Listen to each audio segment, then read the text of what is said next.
such a beatdown. I'm going to have a friend of mine, a friend of the show, Derek Chowden on. I call him Chow. He's going to be on Saturday on the podcast, but I was listening to his podcast, How Drinking Saved My Life. And his last podcast that he did was on the 10th. He said that's going to be his last podcast too, but we'll talk to him about that on Saturday. But he was throwing out numbers and facts and how many people have died from the COVID and how many people have died like up until this moment, from just alcohol, not heroin, other stuff, just alcohol. And nobody's out there trying to save our lives, like nobody's shutting down liquor stores. It's crazy, that we'll jump on this whole COVID thing. And yeah, okay, that's probably bad. You don't want to spread it around. It kills people. And I don't mean to say that in any kind of disrespectful way if you know somebody that, that died from COVID. But I'm just saying, like, here we are, in recovery, fighting. And when we mess up, when we do something bad, off to prison. If someone eats a whole cake and is diabetic and sends their body into some kind of shock. I don't know. I'm not a doctor. I don't know how it works. I'm just throwing stuff out there, seeing if it'll stick. But they don't get like sentenced to jail like, hey, you knew that was going to happen, but you ate it anyway. Come on, let's go. Lock you up. I just wish that there was something that we could do. I don't know. And it's already kind of been done. Like you can get, look, car device that you have to blow in. And I mean, with technology now, how it is, man, like how is there not something that, and I don't mind, people would be like, oh, well, you got to blow in your car every time. I'm not buying that car. Oh, well, it's in every car. Like, how is that not already an option? Maybe if you could think, well, yeah, you can go start your car an hour early, then run out there later having you ready to leave. Well, by that time, why would you start your car? If you know you're going to go and start drinking, I don't know. There's just got to be some kind of better way because I don't think drinking and driving is good. I don't think that at all. I think it's horrible. I did it. I don't remember it. And that's scary. Again, thankfully, nothing bad happened, but actually something great happened. I was arrested and I was sent to jail and I was put on probation for a year. And I finally had something that came back and got me. Before I would just go to rehab and rehab and rehab and rehab and rehab or, dry out or whatever. And then, I don't know, like that was the first consequences that I had, like real legal consequences. I've lost relationships from my life. I've done all that, but that was the first time. So, I mean, it was really lucky of me to have that happen and not hurt anybody. But I just wish there was something that we could do in some kind of way. And, maybe at the end of the day, that's what Matt needed too, because the way he was going, it was not good. And, maybe his liver was shutting down, like he was going hardcore with it.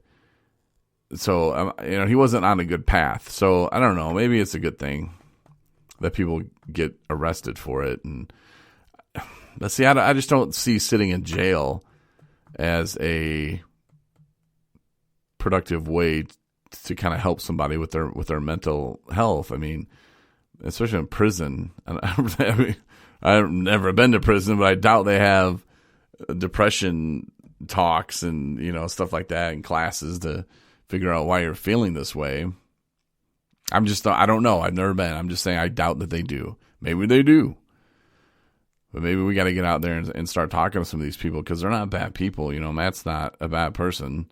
Well, it depends who you ask, but just kidding, Matt. I don't know. I just wish, and there's two things that you can do. You can wish and wait for it, or, I guess you can pray about it too.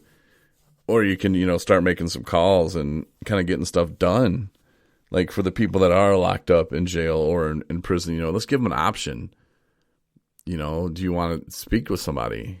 And instead of just treating us all like we've just stolen, from the bank or, kidnapped some kids, like don't throw us in there with, somebody who just, beat up their girlfriend or shot at somebody.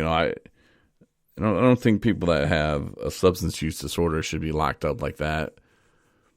That's personal and just personal opinion there, but yeah, well, I guess that's another short one tonight. I did happen to get in a lot of words, so if people do want their T-shirts, they're gonna have to let me know that they heard them.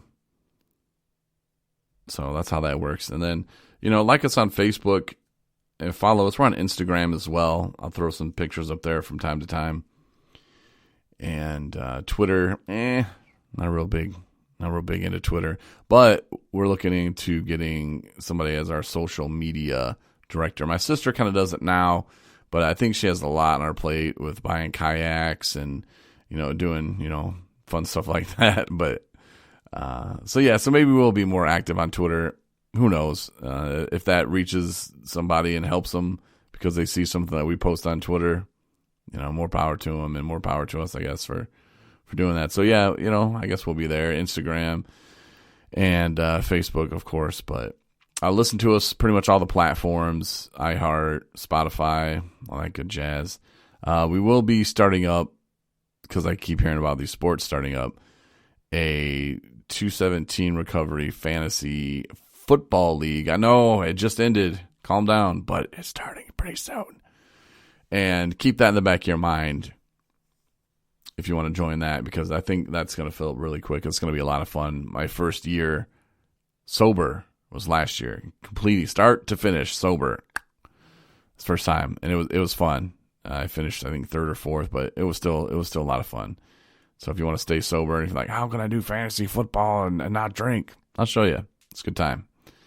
But yeah, and then I don't know if we're going to do a baseball one. I doubt it. It could be pretty interesting with a shortened season, but baseball's too much, man. That is for real. I've done like 3 seasons of baseball, and you can't tell me it's much.